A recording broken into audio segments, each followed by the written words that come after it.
Hello everyone, this is Pete Birchler of StockMarketAlchemy.com. Today is Tuesday, May 7th, and I have several items I want to go over today.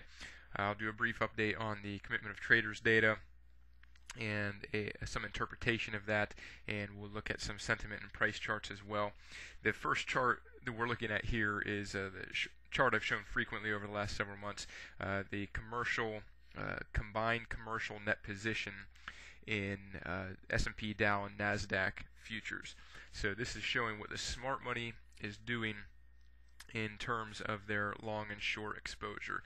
And what we saw in the past reporting period was a new record net short position. So the smart money objectively is holding a large short position. Now, in terms of interpreting that, is that an extremely bearish thing or not a bearish thing? I would say that on a longer term basis, I think the interpretation is probably relatively bearish, maybe very, very bearish.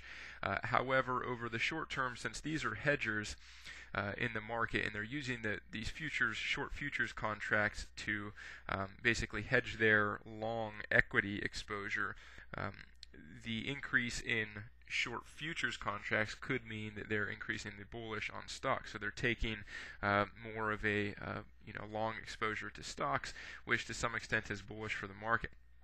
However, when that becomes extreme and the institutions are very, very heavily long the stock market, and we looked at mutual fund flows into stocks and that type of thing in one of the recent updates, when that becomes very extreme, that'll tend to correlate with market tops.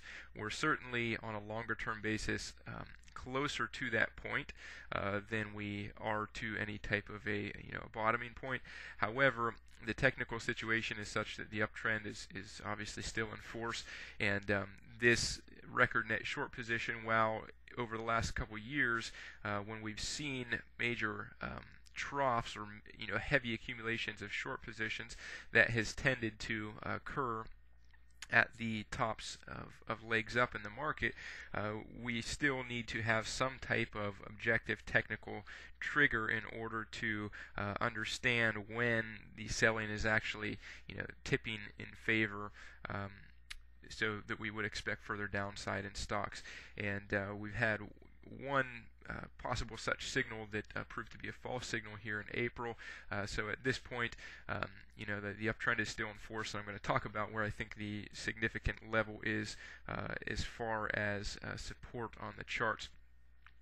I'm going to show one other chart today, and this is a chart showing the speculative long percentage in the NASDAQ futures. And so what this is basically looking at is saying the futures data, the COT data, is broken down into large speculators or non-commercial traders, and then it's broken down into commercial traders, which are typically referred to as smart money, and then it also gives data for small traders or small speculators. And what this chart is showing is out of the total open interest, so out of all of the futures contracts that are held, how much are held by large speculators. And whenever we see a tremendous buildup of speculative positions, that will tend to happen closer to significant market tops. And so what we're looking at on this chart, this purple line is the raw weekly data showing how much percent of the total open interest is held in long speculative positions by large speculators. And in the past, when we've seen the ratio get up in the 9 to 10 region, that's coincided with significant highs and legs up or bull market highs. So the last time we saw readings like this was back in late 2010 and into the spring of 2011. We saw the reading move up above the 10% level into the early parts of 2010 before that large correction when the flash crash occurred in 2010. it showed a similar reading up at the bull market highs, October 2007. Again, it reached up around 9% in the latter stages of the final move up in the 2000 bull market. So currently we're at around 9.3% as of this last week's reading, and then this dotted red line shows a 13-week moving average, so approximately one quarter, quarter of a year. And when that red line has gotten up in this region of 8% in the past, that's kind of where it topped out near the high of the 2000 bull market, and it actually reached up in that level in 2000 and early 2006. So the bull market still had a year and a half or so to go after reaching that peak level in that bull market. And then coming off of the major low in 2009.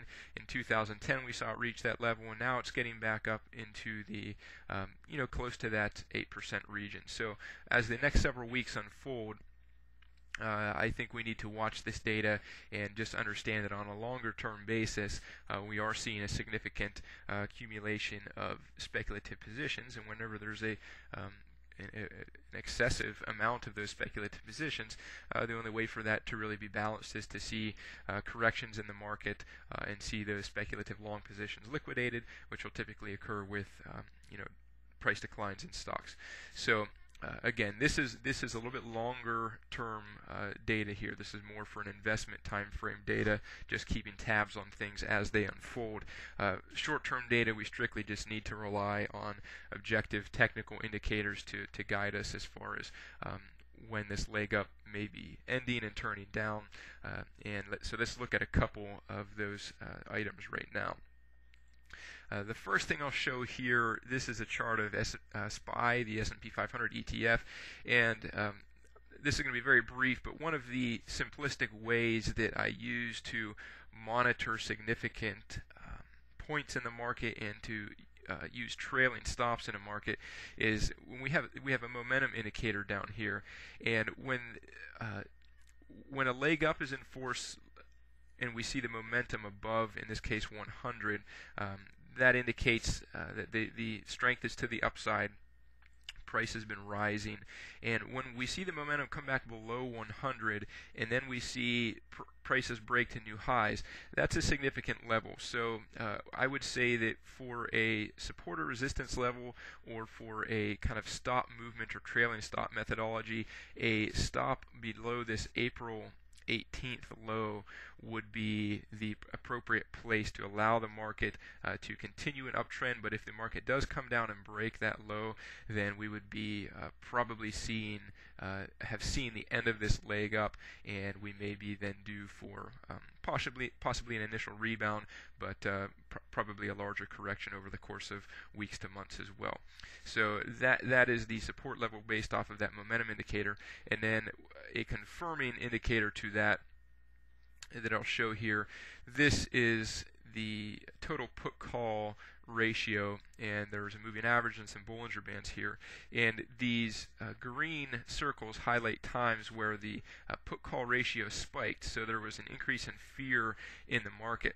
And what we typically see in an uptrend is we see that will happen at successively higher price levels. So we saw that happen in mid-November. We saw it happen right at the end of the year in December. We saw it happen in late February, and we saw it happen again around April 18th and 19th. So I'll go to a price chart and show you when those happen. So those green circles represent this point here in November, this point in late December, February, and April. So in an upwards price trend, we should see these spikes in the fear occur at relatively higher levels in an uptrend. But if we see price able to come back down and break the level of one of those prior spikes in fear, that probably means that we're seeing kind of an overbalancing in the amount of fear. So we're seeing something out of character for the trending move. We're seeing a larger increase in fear than anything we've seen during the move, and that's relatively typical at the beginning or kickoff of a correction.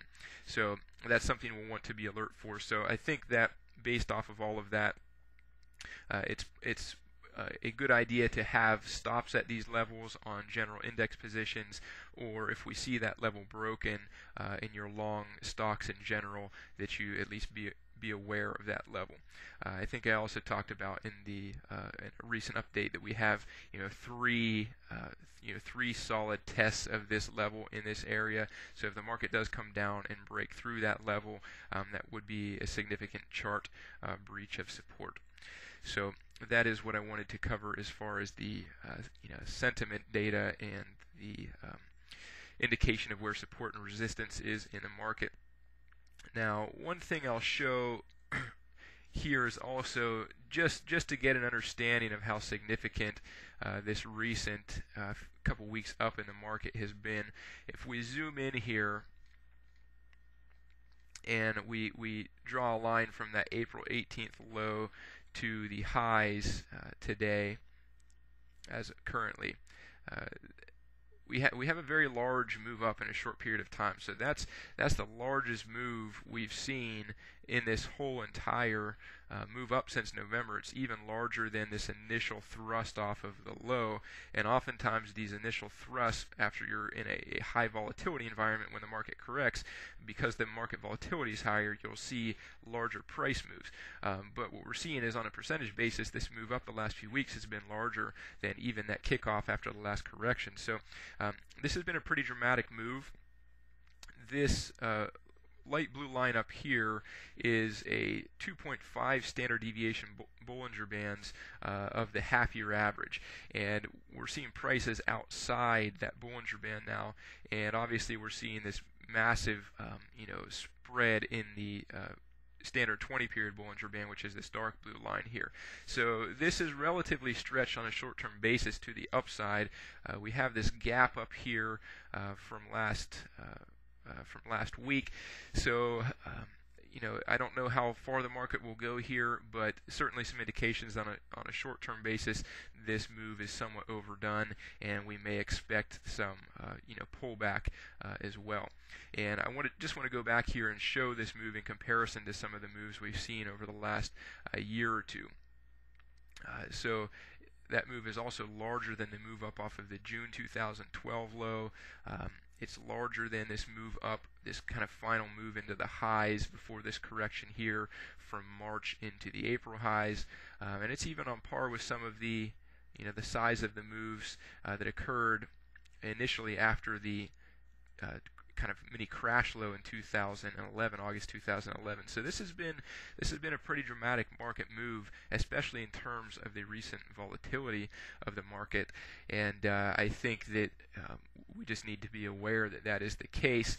And while it's possible we see the market enter a tight trending period here, that's possible. So if the way to address a situation like that is, if you're long, simply use some type of a trailing stop methodology, and I would suggest actually using a trailing stop order with the broker that will protect you and allow prices to move in a trending type of fashion. But once you see a correction that is significantly larger than any correction that you saw during the stable uptrend, then it would take you out of that position, because we're probably going to see a further correction at that point.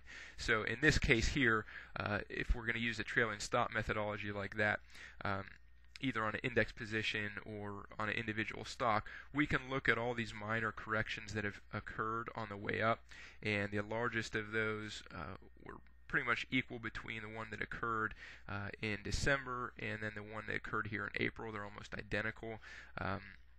So you could use a trailing stop that says, okay, I'm going to give the market this amount of buffer zone here, and if it keeps moving up, that trailing stop will keep moving up with the market. But at some point when we see the market really crack hard, that's probably going to indicate the end of this pretty substantial leg up in the markets, and that we're in store for a correction.